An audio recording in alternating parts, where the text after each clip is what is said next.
البناية الوردية. البناية اللي مبينة شنها جراج على الصفحة. جماعتنا راح يرفضون الطلب. لا تبي هذا شفتها، لا حد يرمي عليها. لو نتلف من حوله ونبقى متخفين.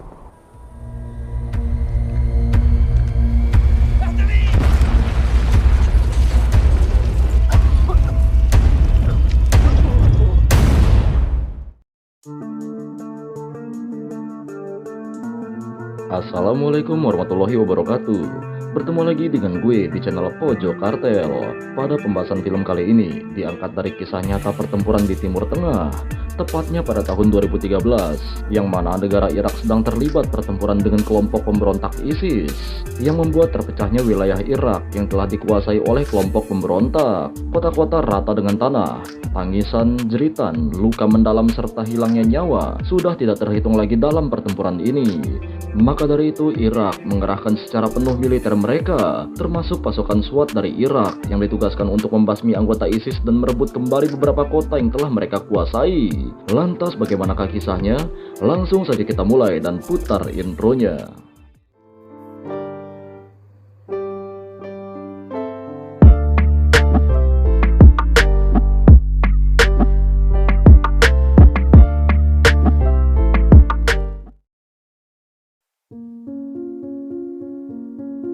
Film ini berkisah pada tahun 2013 di negara Irak, tepatnya di kota Mosul.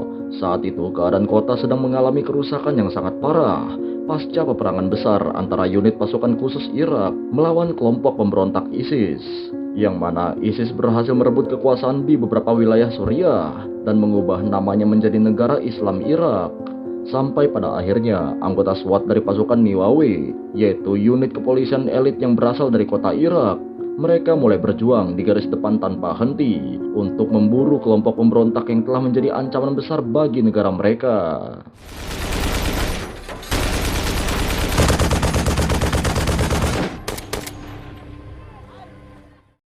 Singkat cerita, terlihat dua orang polisi Irak yang saat itu sedang berjuang melawan kelompok pemberontak ISIS di sekitar wilayah zona merah, di mana satu di antara mereka bernama Kawa dan satu lagi yang bernama Asur.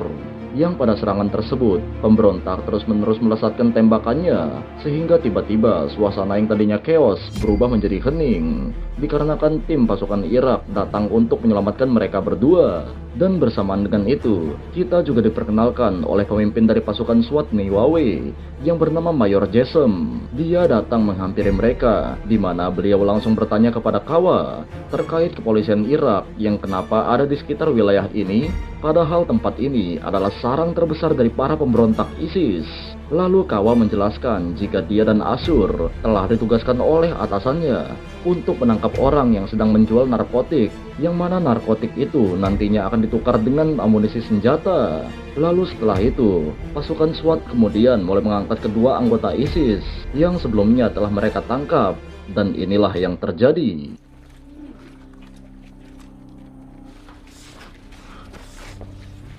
هذول مع بالهم احنا ميتين. Setelah eksekusi itu selesai, Mayor Jesem langsung mengambil sebuah topi dan memberikannya kepada Kawa sebagai tawaran untuk bergabung menjadi anggota tim SWAT untuk melawan para teroris. Pada awalnya Kawa sempat ragu, karena selain masih belum terlalu mengenal para anggota SWAT, beliau juga merasa takut karena pasukan ini terkenal sebagai pasukan yang harus siap mengorbankan nyawa mereka dan harus rela berjuang di garis depan demi melawan para pemberontak. Namun sang mayor langsung menegaskan jika hanya kelompok kitalah yang paling berani untuk melawan pemberontak, dan jika para ISIS itu tidak segera dimusnahkan, mungkin akan lebih banyak korban jiwa akibat para pemberontak itu. Bahkan mungkin keluarga kitalah yang akan menjadi korban dari ISIS selanjutnya. Mendengar ketakutan tersebut, pada akhirnya Kawa pun setuju untuk bergabung ke dalam anggota SWAT. Namun sebelum pergi bersama tim SWAT, Asur menegaskan kepada Kawa jika dia tidak akan ikut bersama dengan mereka. شنو بس ميديوم؟ يلا تحرك وليد. حاضر سيدي. يلا شباب. القيادة مالتنا عبالهم ميتين. كانوا بهالوقت ما بيها كل فائده. السجون بالعراق مثل اقول لك يمناوي لو يسراوي. يسراوي. سنان. تحرك. Singkat cerita, di tengah perjalanan, Kawa sempat bertanya kepada salah satu pasukan yang bernama Walid terkait misi mereka yang sebenarnya, tetapi Walid malah diam dan tidak mau menjawab, karena pada intinya tugas mereka adalah memburu kelompok ISIS sebanyak mungkin. Dan setibanya di salah satu bangunan itu, mereka kemudian segera memastikan keamanan tempat itu. Dan setelah dirasa aman, sang mayor mengajak rekan-rekannya untuk segera istirahat selama 1 hari. Ketika itu Kawa yang sedang duduk di dekat jendela bersama dengan seorang anggota yang bernama Salah. Beliau yang masih penasaran kembali bertanya tentang apa misi mereka sebenarnya. Tetapi lagi-lagi Salah enggan untuk menjelaskannya, dan dia malah meminta Kawa agar membunuh para pemberontak sebanyak mungkin. Dan ketika semua pasukan sedang beristirahat, tiba-tiba terdengar suara mobil di luar sana, yang setelah dilihat keluar, ternyata mobil tersebut adalah milik Asur, yang melemparkan bom ke arah bangunan, sebagai tanda jika pasukan SWAT ada di dekat sana. Karena ternyata Asur adalah pemberontak, yang diam-diam menyamar sebagai polisi, sekaligus informan musuh. Bersamaan dengan itu muncul juga mobil misterius.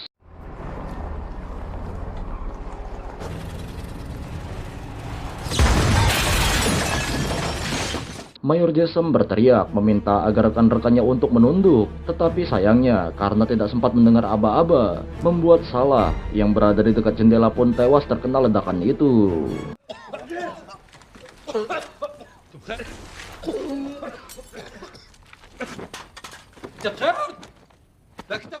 Akibat kejadian itu, tatapan tajam dari sang mayor mulai tertuju kepada Kawa, karena akibat ulah temannya itu telah membuat salah satu rekan mereka tewas dalam ledakan. Tetapi dia berhasil ditenangkan oleh rekan-rekannya, dan Kawa kembali meyakinkan mereka jika dirinya bukanlah bagian dari kelompok pemberontak seperti Asur. Mereka segera membawa jenazah Salah masuk ke dalam mobil dan mendoakannya agar dapat diterima di sisi Allah. Ketika itu mereka kembali berkumpul untuk merencanakan rute yang tepat agar bisa pergi ke wilayah utara, tepatnya di pedesaan Baghdad, di mana ada 2 opsi rute yang bisa mereka lewati, yaitu melalui jalur tercepat. Namun dengan konsekuensi, mereka akan melewati kota paling berbahaya, dan untuk pilihan kedua adalah melewati jalur yang aman melalui pos pemeriksaan polisi federal. Tetapi mereka harus menyuap polisi yang berjaga di sana sebagai pertukaran agar mereka bisa masuk ke wilayah tersebut. Dan tepat setelah mempertimbangkan semuanya, pada akhirnya mereka sepakat untuk melewati pos pemeriksaan polisi federal.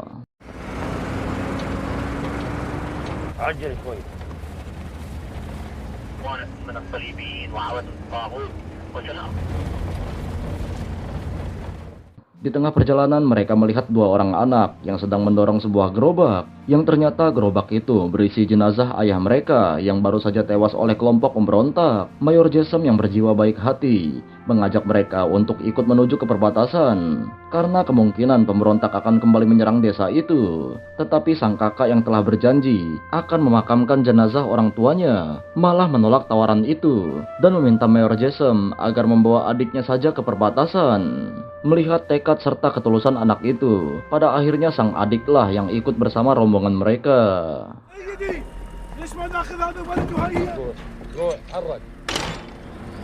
يكون قد كلمتي مين راح يدفنهم لو احنا ما دفناهم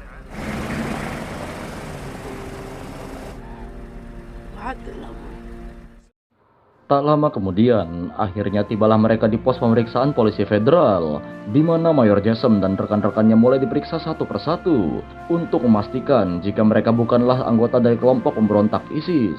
Dan mereka yang tak mau ribet diperiksa seperti itu langsung memberikan uang sogokan agar para polisi itu mau membukakan jalan untuk mereka. Setelah berhasil masuk ke perbatasan, mereka bergegas menurunkan jenazah Salah agar bisa dimakamkan dengan layak bersama dengan para jenazah tentara lain. Di sisi lain, Kawa yang masih bertanya mengapa mereka harus menyuap polisi federal untuk bisa melewati pos pemeriksaan, dan lagi-lagi Mayor Jesem tidak menjawab pertanyaan itu, sehingga Kawa hanya bisa berpikir positif meskipun hatinya penuh kecurigaan.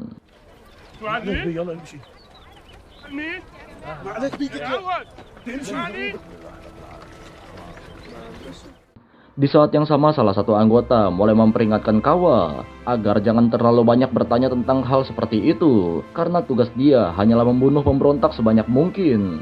Dan tak lama kemudian, ada seorang polisi federal yang tanpa sengaja mengenali identitas mereka. di mana beliau heran karena menurut berita-berita swasta, semua pasukan SWAT termasuk Mayor Jesem telah dikabarkan tewas oleh kelompok pemberontak ISIS. Lantas Mayor Jesem yang mendengar perkataan tersebut meminta polisi itu agar tetap berpura-pura tidak pernah melihat mereka dan mengancamnya untuk tidak pernah memberitahu siapapun tentang mereka.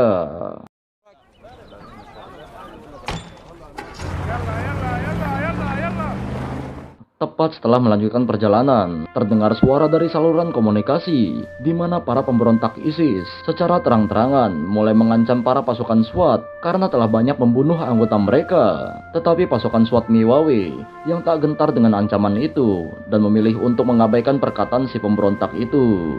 Namun Kawa yang sebelumnya sempat dititipkan ponsel milik Salah, kemudian dia mulai membuka ponsel tersebut dan alangkah terkejutnya dia ketika melihat foto-foto pembunuhan yang dilakukan oleh pasukan SWAT terhadap para pemberontak ISIS.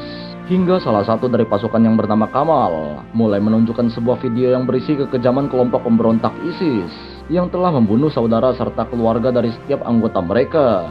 Di sini Kawa kembali menjawab, apakah ini sebagai bentuk balas dendam? Kamal menjelaskan jika tugas yang mereka lakukan adalah untuk membebaskan orang-orang dari penindasan. Maka dari itu, semua foto-foto tersebut adalah bukti bahwa mereka akan menghabisi para pemberontak yang telah membuat kekacauan, serta membuat penduduk sipil menderita, agar negara ini aman dari ancaman pemberontak. Singkat cerita, tibalah mereka di wilayah perbatasan dan akan memasuki area paling berbahaya yang dikuasai oleh pasukan musuh. Bahkan di sana terlihat banyak warga desa yang berbondong-bondong pergi meninggalkan rumah serta kampung halaman mereka yang telah diserang oleh kelompok pemberontak ISIS. Tapi ketika mereka akan masuk ke pedesaan tersebut, tiba-tiba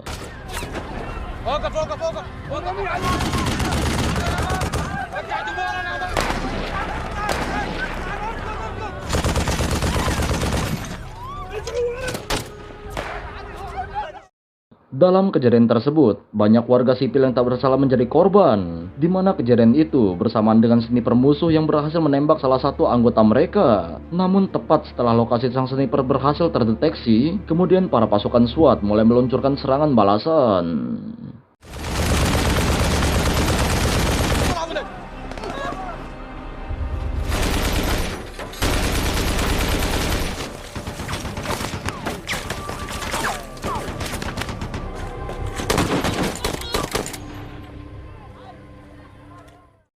Setelah mengamankan situasi, Walid kemudian menunjuk ke sebuah gedung yang berjarak 2 km dari tempat ini, di mana gedung tersebut adalah lokasi tujuan mereka. Sang mayor segera memperkirakan rute yang cukup aman agar bisa sampai ke tempat tujuan. Sebelum pergi, Kawa yang hendak memeriksa salah satu pemberontak yang telah tergeletak seketika menyadari kalau orang tersebut masih belum benar-benar tewas.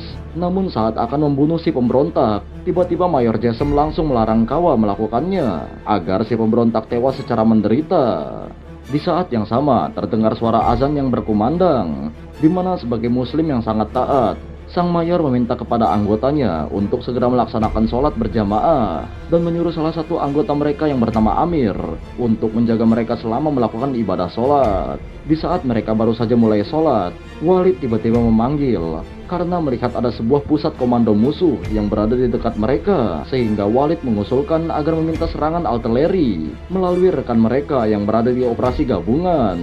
Namun hal itu akan sangat lama jika sampai menunggu pasukan bantuan. Maka dari itu mereka tetap akan menyerang pusat komando musuh secara diam-diam tanpa menunggu pasukan bantuan, meskipun jumlah mereka hanya tersisa 10 anggota. Dan setelah selesai berdiskusi, terdengar suara drone dari musuh yang melintas tepat di atas mereka, di mana drone tersebut langsung menjatuhkan bom ke arah mobil-mobil yang ada di sana.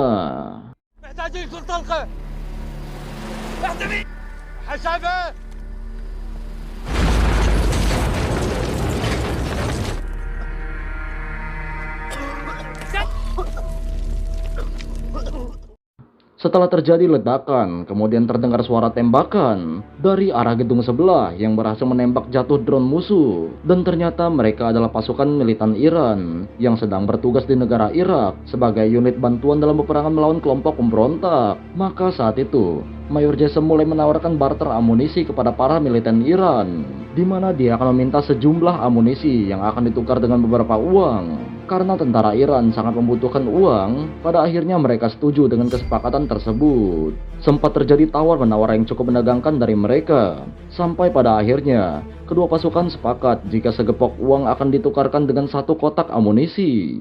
احنا مو كنا متساويين.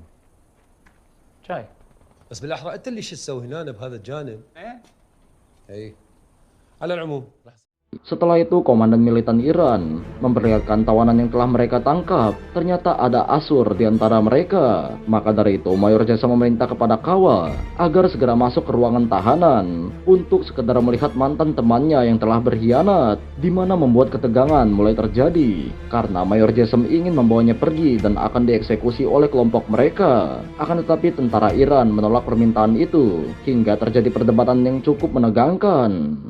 تعرف ليش؟ اكيد انت راح تقول لي بلا صدام وغرب وارهابيين وعراقيين لون سيادته وده حلوه انت مو امن اي صدق العراقي بالعراق. Sementara Kawa yang sedari awal tidak bisa menahan emosinya, tiba-tiba beliau mengambil sebuah kapak dan tanpa ampun langsung membunuh Asyur di tempat itu. مو صعبه بعد ثلاث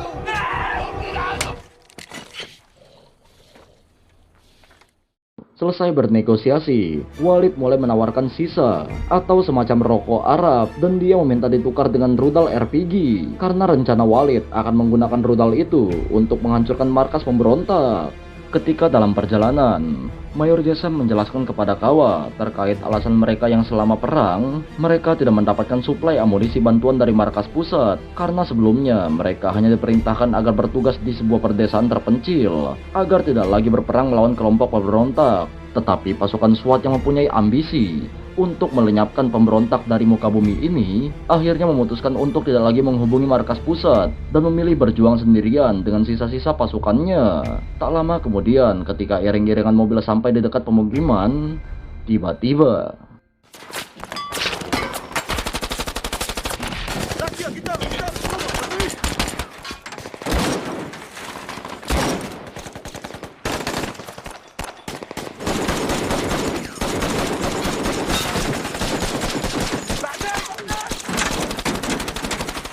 dalam pertempuran itu, ada salah satu anggota yang tewas terkena headshot, termasuk Walid yang blunder karena melempar granat tidak tepat mengenai sasaran, yang mana membuat granat tersebut malah berbalik ke arah dirinya. Setelah menghabisi pemberontak, lantas mereka segera mengobati luka-luka di setiap anggota yang sempat terkena ledakan granat. Meskipun dengan Amir yang sangat menyesal karena gagal melindungi rekannya sebagai seorang sniper. كاوة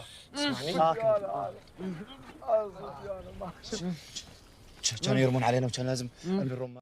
Tak lama kemudian mereka bergegas pergi dari tempat itu dengan berjalan kaki melewati gang di setiap bangunan. Dan ketika sampai di sebuah gedung, di sana ada kelompok pemberontak yang tak menyadari akan kedatangan mereka. Sehingga Mayor Jasem segera meminta pasukannya untuk segera menyerang.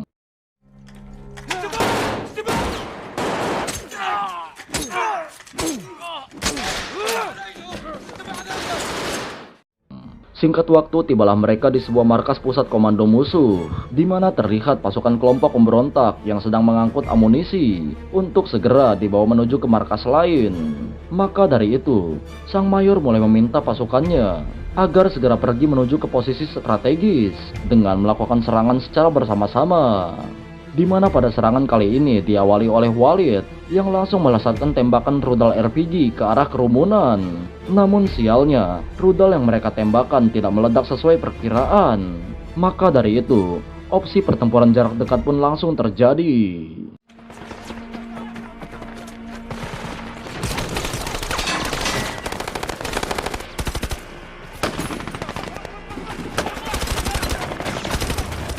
Selama pertempuran berlangsung, pasukan SWAT mulai bergegas menghabisi kelompok pemberontak. Meskipun pada akhirnya, mereka harus kembali kehilangan salah satu anggotanya yang terkena tembakan.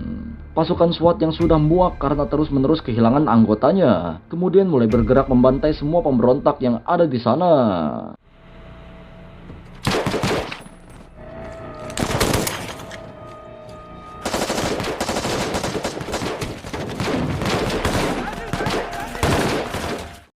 Setelah berhasil menghabisi musuh, mereka memilih untuk segera beristirahat di sebuah gedung selama 90 detik agar dapat sekedar memulihkan tenaga mereka. Dan di saat yang sama, Mayor Jason yang sempat melihat tumpukan majalah, dia yang risih setelah melihat majalah-majalah itu langsung membuangnya ke sebuah keranjang. Namun setelah keranjang itu diangkat, tiba-tiba جاهز فول؟ سنان تقدر تتحرك؟ setelah Mayor Jason tewas, Walid dan semua anggotanya tentu sangat syok melihat keadaan itu karena telah kehilangan sosok pemimpin yang sangat mereka hormati. Tak lama kemudian Kawa mulai berdiri di hadapan mereka dengan berkata jika waktu istirahat telah selesai, lalu mengajak semuanya untuk kembali melanjutkan perjalanan. Meskipun saat ini mereka sedang berduka karena kehilangan sosok sang pemimpin.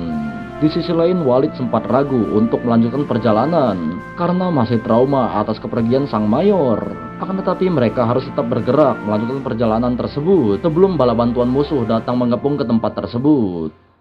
Sehingga dengan 6 anggota yang tersisa, mereka memutuskan untuk kembali bergerak menuju ke gedung yang sudah menjadi titik lokasi tujuan yang jaraknya hanya 3 blok dari tempat itu. Setelah berjalan melewati bangunan, akhirnya tibalah mereka di sebuah rumah dan bergerak masuk secara mengendap-endap sehingga sampailah mereka pada sebuah rumah yang mana Walid ternyata memiliki kunci dari pintu rumah itu. Terlihat Walid sangat gemetar ketika hendak membuka pintu tersebut. Entah apa yang ada di dalam sana, tetapi melihat ekspresi dari wajah Walid, beliau begitu ketakutan dengan apa yang telah terjadi di dalam sana. Sampai pada akhirnya, rekan-rekan meminta Walid agar tetap tenang dan memintanya agar perlahan-lahan membuka pintu itu. Dan saat pintu itu terbuka, yang mana di dalam sana terdapat istri serta anaknya yang telah menjadi tahanan kelompok pemberontak. Saat itu Walid yang melihat kondisi keluarganya yang masih baik-baik saja, dia pun langsung memeluk mereka setelah sekian lama tidak dia temui.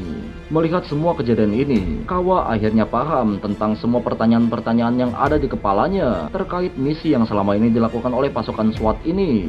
Karena pada misi yang mereka lakukan, mereka hanya menyelamatkan anggota keluarganya yang menjadi tahanan dari kelompok ISIS. Dan semua ini adalah rencana dari Mayor Jason yang rela mempertaruhkan nyawanya untuk melawan kelompok pemberontak agar setiap anggotanya dapat kembali berkumpul dengan keluarga tercinta. Hingga singkat cerita, film kemudian ditutup kepada Kamal yang mengatakan jika seminggu yang lalu mereka telah berhasil menemukan lokasi keberadaan anak Amir yang saat ini masih menjadi tahanan di markas ISIS. Mendengar hal itu, Kawa langsung berdiri dan bertanya kepada Amir tentang seberapa jauh markas pemberontak itu karena Kawa berniat untuk menyelamatkan putra Amir. Dan film pun selesai.